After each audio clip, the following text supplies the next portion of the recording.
Assalamualaikum warahmatullahi wabarakatuh. Selamat pagi, selamat siang, maupun selamat malam bagi mahasiswa reguler pagi maupun reguler sore. Saya Haryadi Dirwahyu Putra akan membimbing saudara dalam mempelajari mata kuliah Komunikasi Bisnis Internasional pada pertemuan kita yang kedua mengenai komunikasi dalam tim. Selamat belajar. Tim adalah unit yang terdiri dari atas 2 orang atau lebih yang berbagi misi yang sama dan bertanggung jawab untuk bekerja mencapai tujuan umum mereka. Ya, jadi tim itu merupakan suatu kelompok, ya. Jadi tim itu biasanya berada di dalam suatu pekerjaan kita, ya, di dunia kantoran maupun di perusahaan kita sendiri, gitu ya. Nah, kita tidak memungkiri bahwa nanti kita akan bekerja dalam suatu tim. Nah, makanya kenapa dibutuhkan komunikasi yang baik di dalam suatu tim tersebut, gitu ya. Lalu di dalam tim itu biasanya ada suatu namanya komite, ya. Jadi komite itu adalah tim formal yang biasanya mempunyai masa hidup lama dan dapat menjadi bagian permanen dari struktur organisasi. Ya, makanya biasanya kalau misalnya kita di perusahaan itu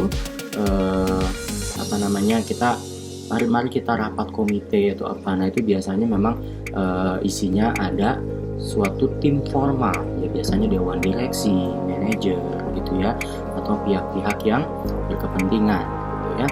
Oke, lalu komite ini dia menangani tugas-tugas reguler yang berulang-ulang. Ya, seperti kita dunia kerja kita, ya, pasti pekerjaannya itu setiap hari atau mungkin dalam waktu periode tertentu dia akan melakukan pekerjaan yang sama atau berulang-ulang. Ada kalanya dikenal juga sebagai tim informal, ya. Jadi tim informal ini dia merupakan tim untuk pemecah masalah atau problem solving team, ya. Dia melakukan suatu gugus tugas atau task force yang ada di dalam suatu pekerjaan, ya.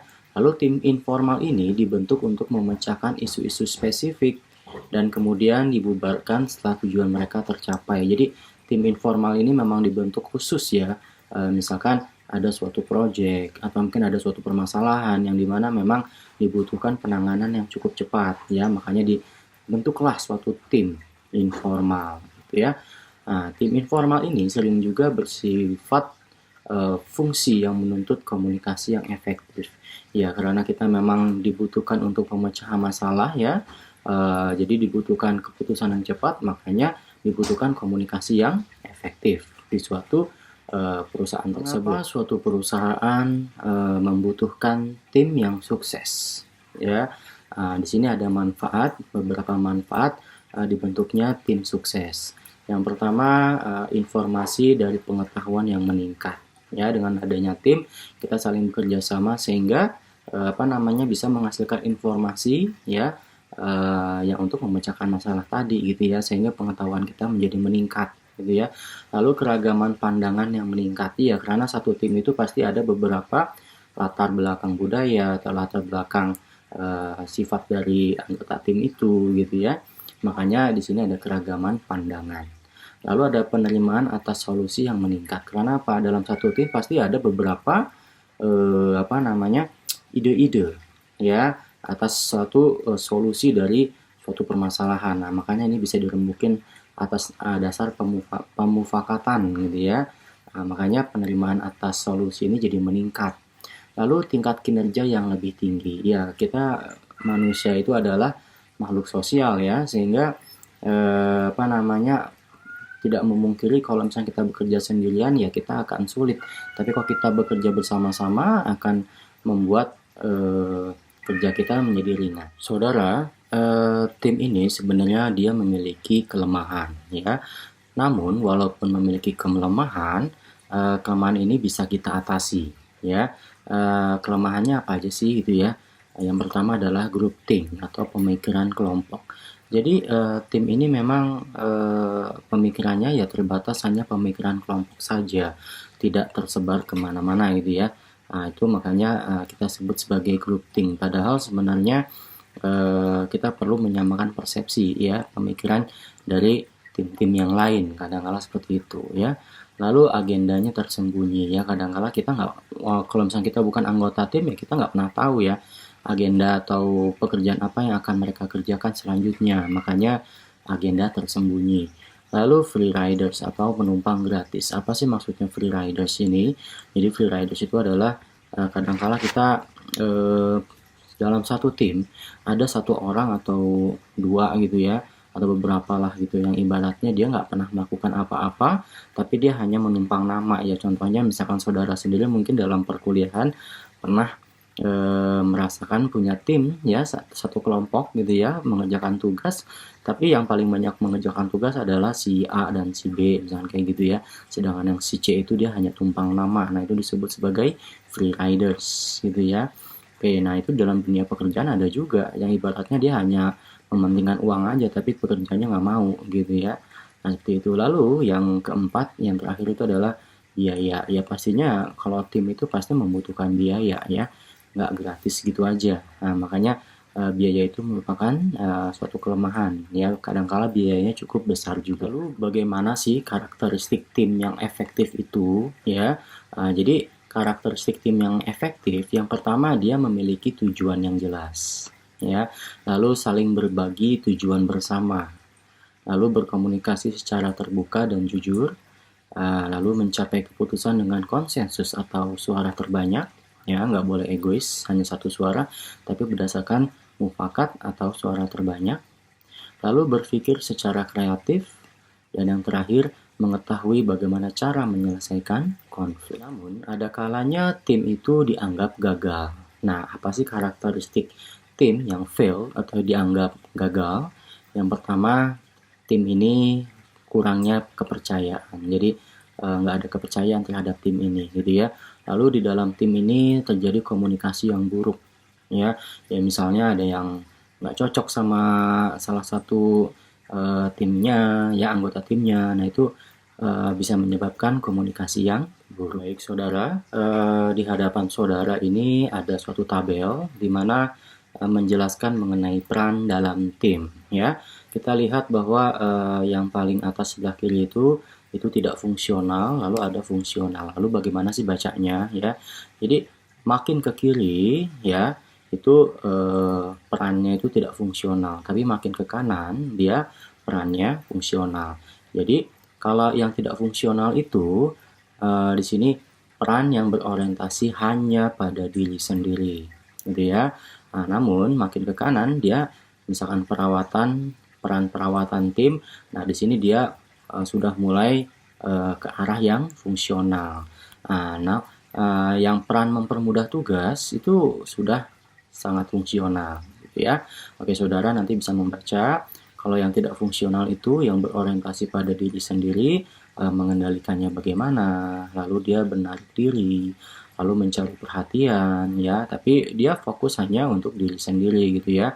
Lalu dia mengalihkan, tapi ya ibaratnya karena diri sendiri jadi dia egonya tuh cukup tinggi ya, egoisnya gitu ya. Oke, lalu kalau makin ke kanan yang peran perawatan tim, ya dia sudah mulai memberikan semangat, lalu menciptakan harmoni di dalam tim itu. Lalu dalam hal mengambil keputusan dia sudah melakukan kompromi gitu ya. Nah, yang sudah fungsional ya di sini adalah peran mempermudah tugas. Jadi dia mengawalinya itu dia memulai dengan rangkaian aktivitas ya bersama tim itu gitu ya, kompak. Lalu memberi atau mencari informasi yang dihadapi oleh tim itu, bukan hanya untuk pribadi gitu ya. Lalu dia mengkoordinasikan dengan tim, lalu dia membuat prosedur bagaimana sih mengambil keputusan ya, memecahkan masalah itu seperti apa ya, jadi timnya itu dilibatkan. Nah itulah makanya di sini perannya cukup ya atau sudah fungsional. Lalu saudara di sini tim itu dia akan melakukan evolusi ya, perubahan ya. Jadi evolusi tim itu yang pertama dari sisi orientasi ya. Jadi anggota tim ya jadi saling mengenal, lalu anggota tim saling membangun peran. Nah itulah ke arahnya orientasi ya. Lalu kalau terjadi konflik ya, jadi pendapat dan sudut pandangnya yang berbeda, jadi mulai muncul nih yang namanya konflik. Itulah adanya suatu evolusi dalam tim, salah satunya karena ada konflik itu ya. Lalu brainstorming, jadi di sini anggota tim menelusuri pilihan atau opsi ya. Lalu anggota tim mengevaluasi alternatif-alternatif yang mungkin terjadi atas pilihan solusi gitu ya. Lalu kemunculan di sini tim mencapai konsensus terhadap keputusan yang dipilih. Lalu ada penguatan ya, jadi evolusi tim ini secara penguatan, jadi harmoni ini di dalam tim akhirnya dibangun, lalu rencana dibuat untuk merealisasikan keputusan menjadi tindakan. Nah, itulah mengapa dalam tim itu terjadi suatu evolusi. Lalu bagaimana caranya menyelesaikan konflik di dalam tim ya? Yang pertama harus proaksi. Jadi setiap anggota tim itu harus aktif semuanya ya. Lalu dari sisi komunikasi. Komunikasi itu sesama anggota tim tuh harus baik ya. Lalu keterbukaan ya, jangan ada yang ditutupi, jangan membohongi anggota tim yang lainnya gitu ya. Semuanya harus terbuka. Oke ya. Lalu melakukan riset ya. Jadi melakukan analisa-analisa yang ibaratnya memang dibutuhkan dalam penyelesaian masalah dan dilakukan oleh anggota tim tersebut ya. Lalu fleksibilitas. Jadi kalau dalam tim itu karena kita dalam satu kelompok itu anggotanya banyak, jadi kita harus fleksibel ya. Jadi nggak boleh hanya memikirkan diri sendiri dan harus bersifat adil dan harus kerjasama satu sama lainnya. Saudara, kadangkala di dalam satu tim ya, nanti di dunia pekerjaan kita ada beberapa orang yang mungkin melakukan penolakan terhadap perubahan ya, ya ibaratnya misalnya kita dalam suatu tim berusaha untuk merubah suatu budaya atau suatu sikap anggota tim kita atau mungkin kondisi di tempat-tempat pekerjaan kita gitu ya. Nah, tapi ada yang menolak gitu ya. Ya contohnya misalnya dilarang merokok di lingkungan pekerjaan ya, karena cukup membahayakan karena di situ banyak banyak mesin-mesin atau mungkin banyak bahan-bahan kimia gitu ya. Cuma ada beberapa orang yang ibaratnya sulit untuk berubah. Nah, makanya terjadi penolakan terhadap perubahan gitu ya. Nah, ini bagaimana nih cara mengatasinya? Nah, kita sebagai tim ya bukan hanya berfokus pada diri satu tim itu, tapi juga bagaimana melakukan perubahan di luar atau di lingkungan tim tersebut gitu ya. Yang pertama adalah komunikasikan pemahaman. Jadi di sini kita harus memberikan informasi ya, walaupun agak sulit tapi setidaknya kita sudah memberikan informasi tersebut agar orang yang ibaratnya ingin kita rubah ya, lingkungan yang kita rubah itu paham maksudnya gimana. Lalu ungkapkan penolakan secara terbuka ya. Lalu apa alasannya kenapa ditolak gitu ya, supaya semuanya paham ya. Lalu mempertahankan argumen Anda sampai orang lain siap. Jadi andai kata misalkan memang jangan merokok gitu ya. Kenapa? Ya pertama, merokok itu tidak baik buat kesehatan kamu gitu ya. Dan kedua, ya berbahaya buat orang-orang sekitar, terutama perokok pasif contohnya gitu ya. Yang tiga ya, lingkungan tempat bekerja kita ini banyak ibaratnya alat-alat atau mungkin bahan-bahan yang bisa membuat menjadi bahaya ya, contohnya misalkan banyak alkohol atau bahan-bahan kimia yang membahayakan karena terserang api gitu ya, sehingga bisa menyebabkan kebakaran. Nah, seperti itu ya.